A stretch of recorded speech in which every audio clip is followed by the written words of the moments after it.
Hi, everybody, and welcome to another episode of Journeys to Belonging. Today, I have someone on my podcast that I've only known for probably 6 months to a year.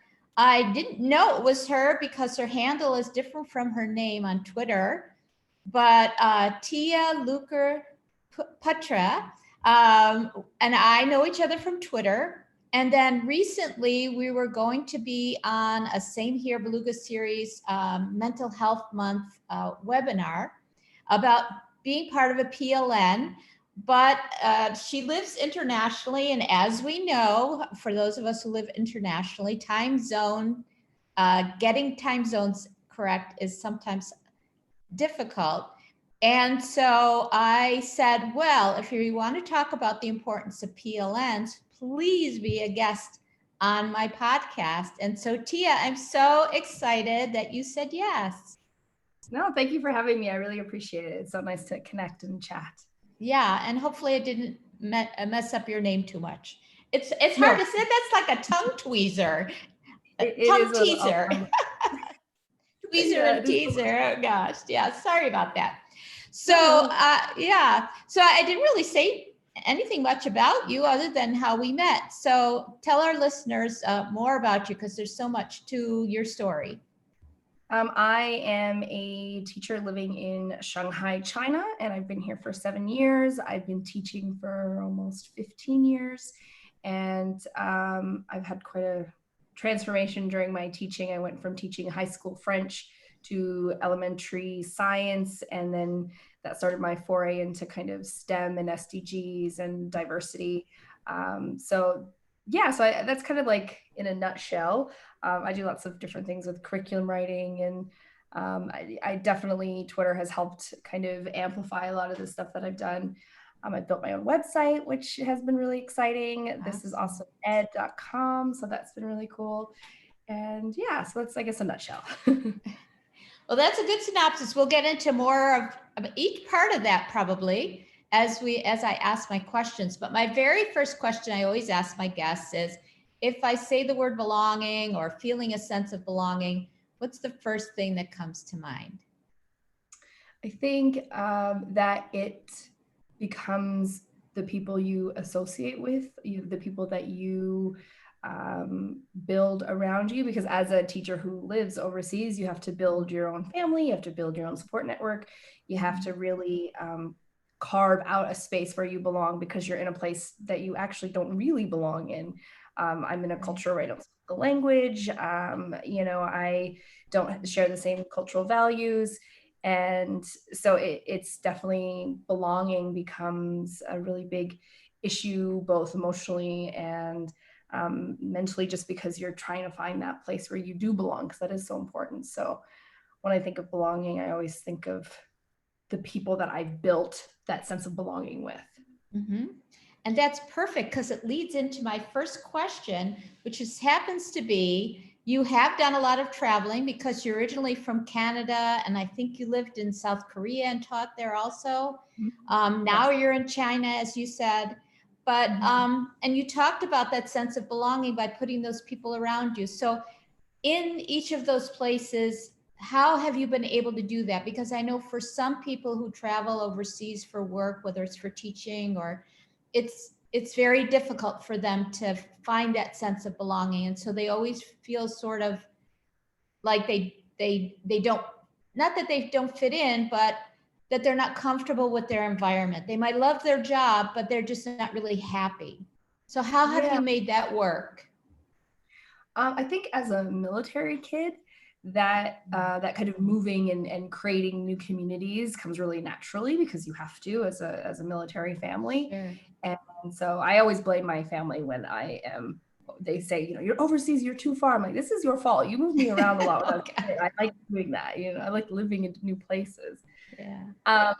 But I think every time we move to a new place, because in Korea, you kind of came in with the same kind of cohort of people, and you met a lot of foreigners, and the foreign community was a really nice group of people that you kind of created with your own school and things like that. And then I met my wife there, and her and I decided to go back to Canada to see if our relationship would work in, real life, because life overseas can become very easy in the sense of, you don't have a lot of problems to deal with. And, so there's not the same like family pressures and things like that. And so we went home, and that actually there we found a really hard time with the sense of belonging, because we were living in a community that we'd never lived in before. We found it very hard to meet other people and in British Columbia, and found it really, really difficult. My school was really great and the people were really great, but of course they kind of, at the end of the day, went off and did their own things, as people kind of do when you live in North America. So that one was really tough, and there was a lot of strikes that year, and the whole province was up in arms with the strikes. So we were like, this is not fun, let's go. So we decided to move to this China. Is too much of real life. Yeah, it was too much real life, definitely. I mean, we had, boxes with fabric over it for our tables and chairs and things like that. So we were like, well, let's move. And so we came out to China, and in China, the foreign community here is amazing. It's vibrant. It doesn't matter what part of your life you're in, you can find a community that belongs to you. So here in China, once we moved, we lived in a little tiny village of 1 million people. That's what they call it, a village. Wow. And that was really small. There was like 8 of us that hung out together for a year. And then we moved to Shanghai, where we met a lot of the people that we know still, and built our kind of community, our family here. And so, this is the family we do trips with, and we do holidays and celebrations and all of those things with, we have baby showers and all that stuff. It's all friends. It's not the typical family you would have back home. It's friends that do all those things, but that's what you kind of, that's how you get that together. Yeah. Do you find that it's easier to find like-minded people, or people who are interested in the same types of activities, or, things that you would do outside of the realm of work? Are they, rather than colleagues and things like that? I mean, I think you fall into the colleagues thing. Like the lines are blurred when you're overseas, because the people you hang out with are usually the people you work with. I've been to a few different schools, so I've managed to kind of have a group of people that are now from all different schools, which is really nice, and introduced from other people. So at least when we get together, you don't just talk about school the whole time, because that's what I was going to ask you about that. Yes. Yeah. But now that we work at different schools, my wife and I work at a different school now. I mean, we come home, we download all the stuff from the day, but, and then we have, other things that we do and talk about and stuff like that. So sure, it is easier to kind of separate, because there's clubs you can join, and there's all kinds of different things, sports and things like that allow you to kind of have a different life besides just school, because otherwise it can become very overwhelming.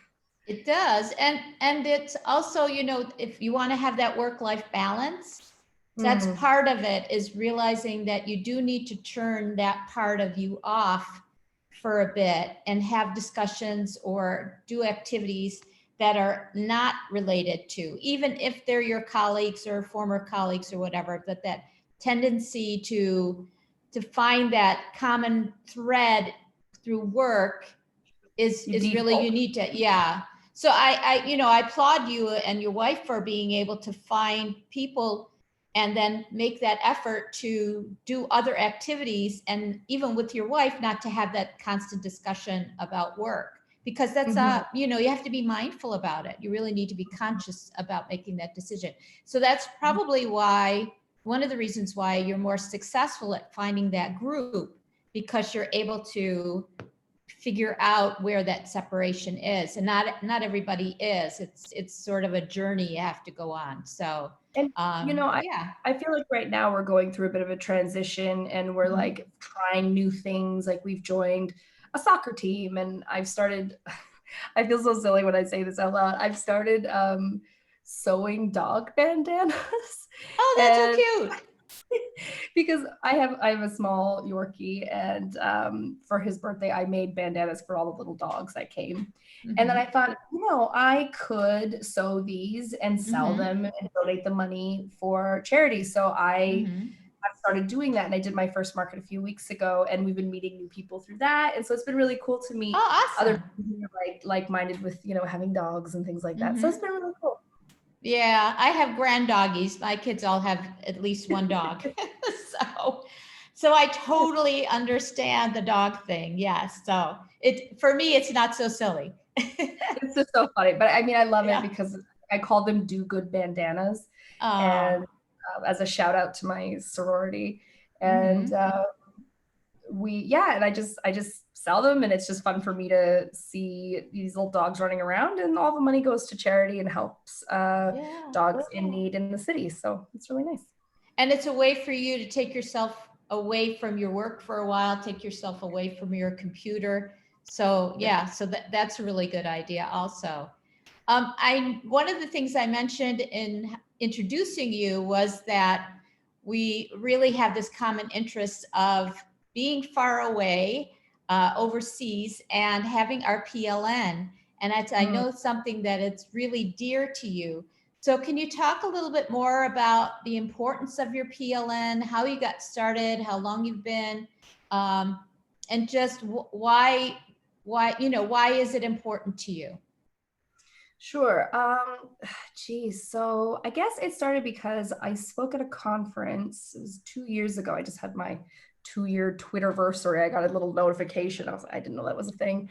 And I was talking to some of the speakers about how they were traveling and speaking and doing all of this stuff. And I was like, how do you do that? And they said, you got to get on Twitter. And I am not on any social media previously.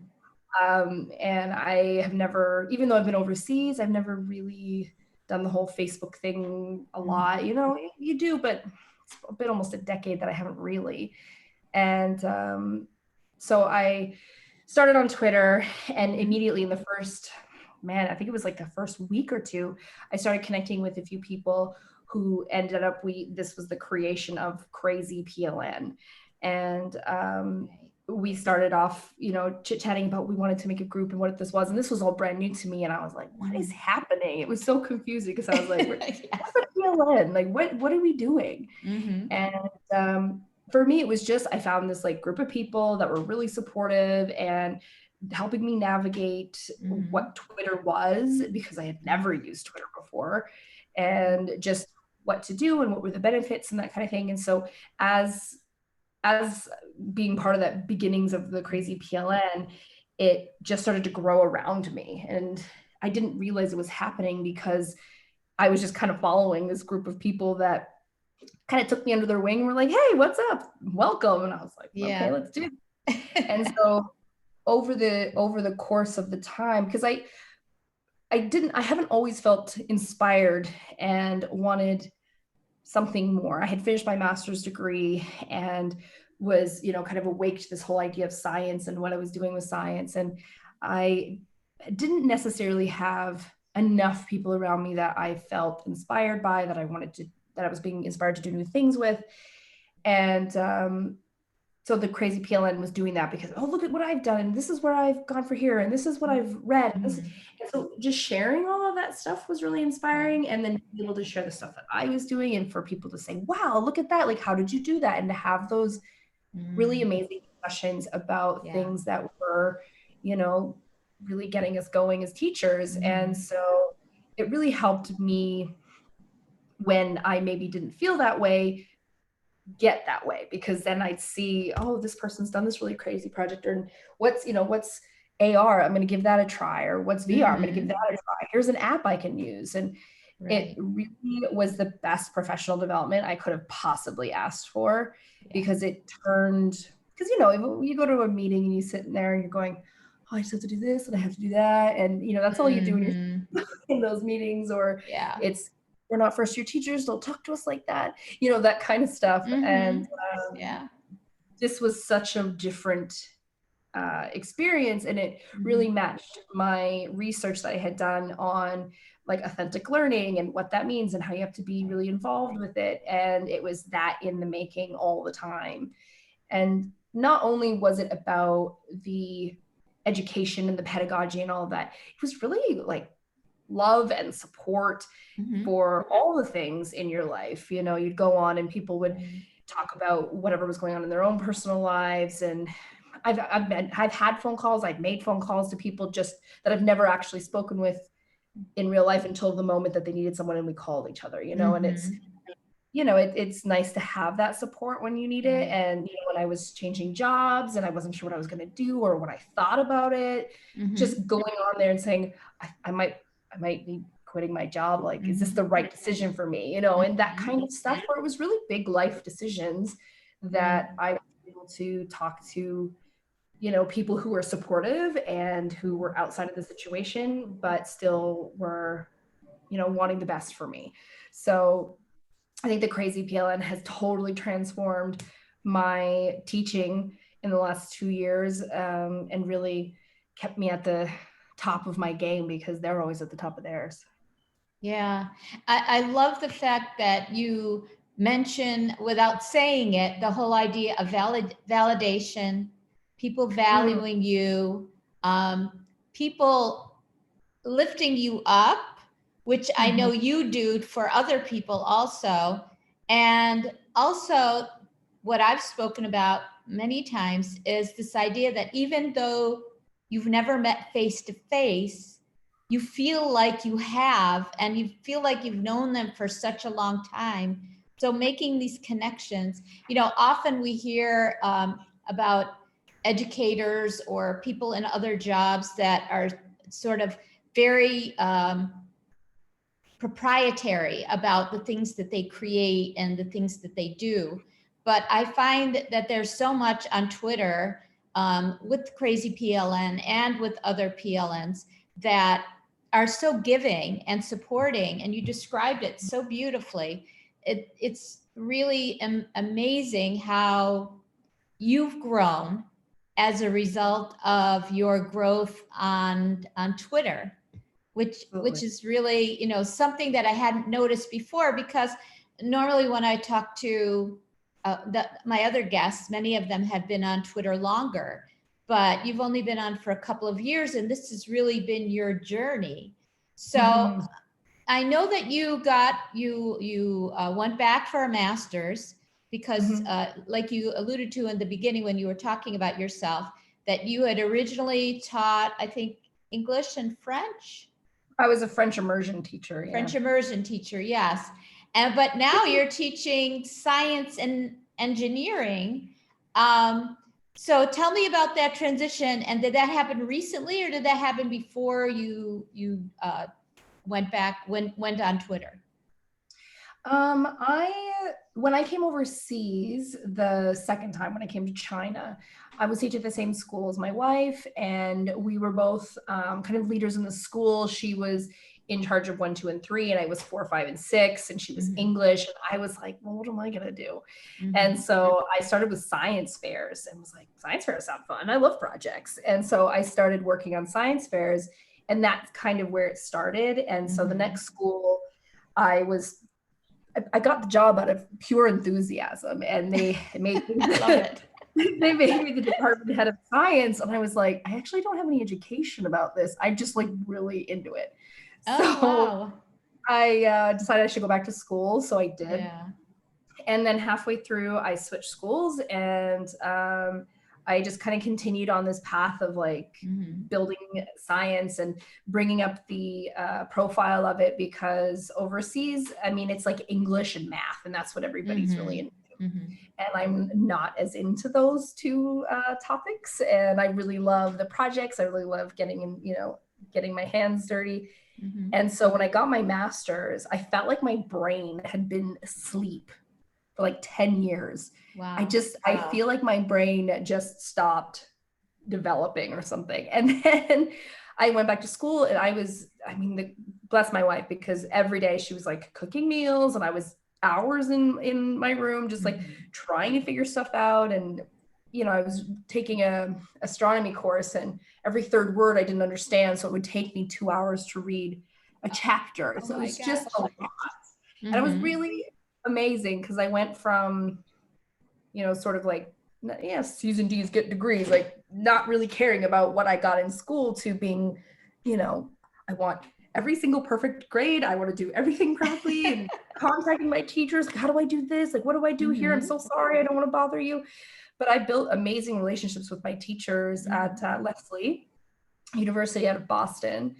And they really inspired me. And that's how I started into engineering. And that's what I did my capstone on, and all about teaching teachers to learn about engineering. And I always talk about how I was afraid of science and engineering before I started in my early 30s, and being able to kind of totally transform into this advocate for STEM learning, even though I'm always learning.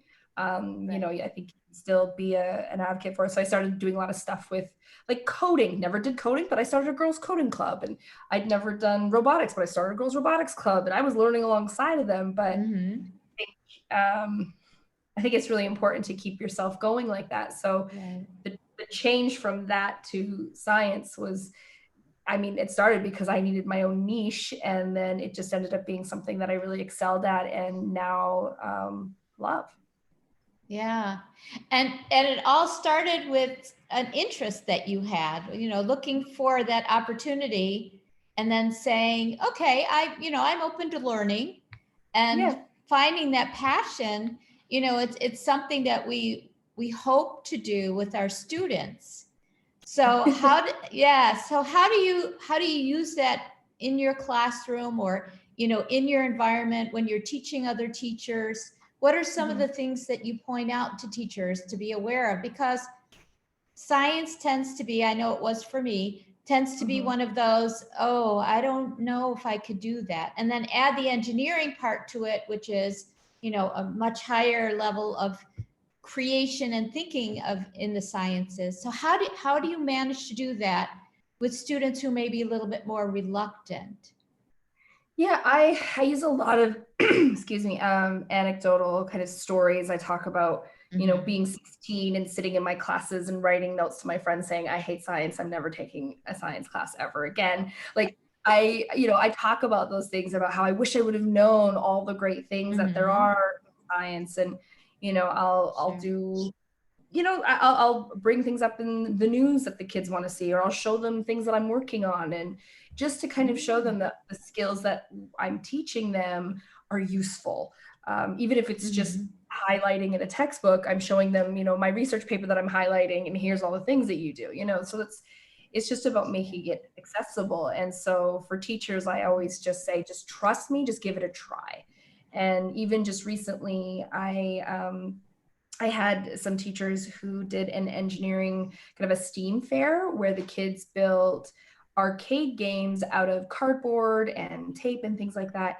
And the teachers that I was working with at the end said, Tia, I didn't trust you at the beginning. I didn't think I could do it, but man, it was so great. It was amazing. And I was like, that's okay. Every single teacher says that to me at the beginning, that they're just going to let me take them along with me. And then, it gets them there, because I think part of it is that when teachers are trying new things, they don't know where to start.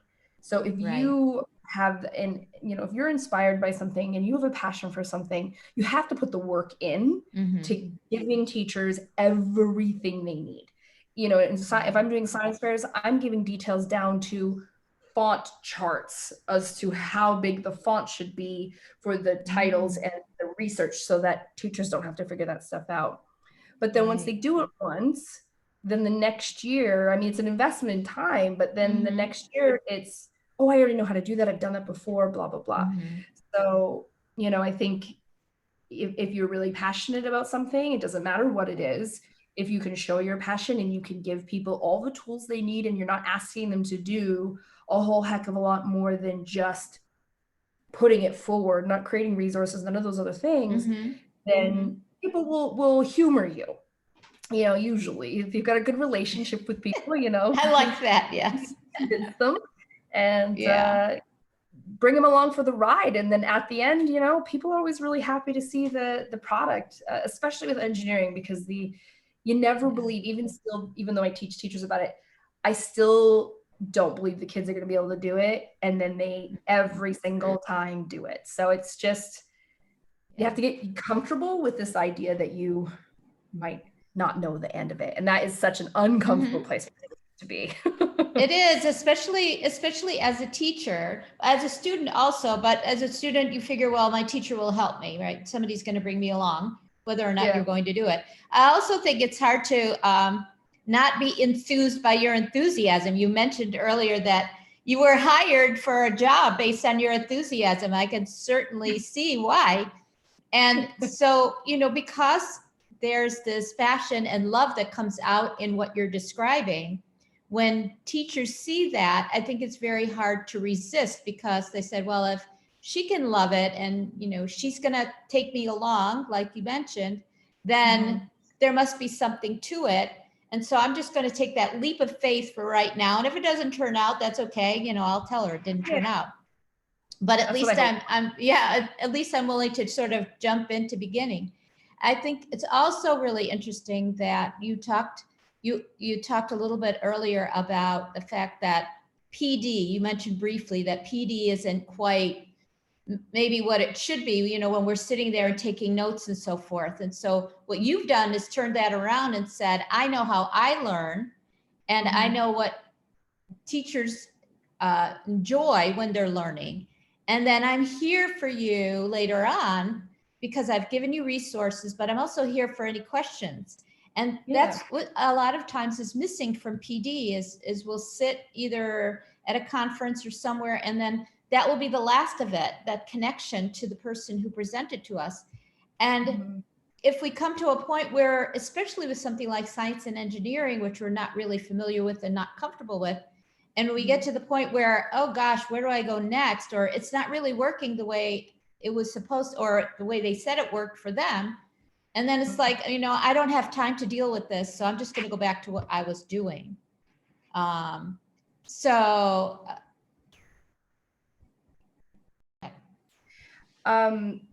Yeah, just to continue with the engineering and the hands-on and all of that, I think engineering is hands-on, of course, by nature. And so I think it's crazy to teach teachers about something that they can't get hands-on with. And so I think it's really important that your professional development matches what you're trying to get people to do. And it's got to engage you. And there's a lot of research out there about how teachers in like their 30s and 40s really require like time to reflect and time to actually look at what they're looking at and say, okay, how can that apply in my classroom? And they need time to discuss, and they need time to really embed those ideas.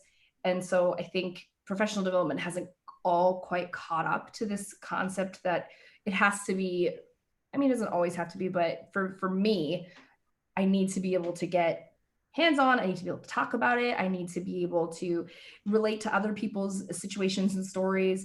And so when I design professional development, I'm always looking at how can I get people involved? How can I get people building? And I did one with Beluga recently, just last year.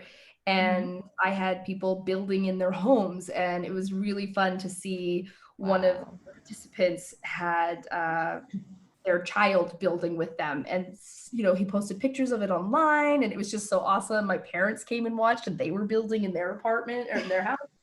So it's just really cool to see that. But you've got to try to do those kinds of things, because I think if you don't, you just become white noise. And I want to be memorable in some way, shape, or form, and I want people to take something away. And if anything, it's about being able to get hands-on.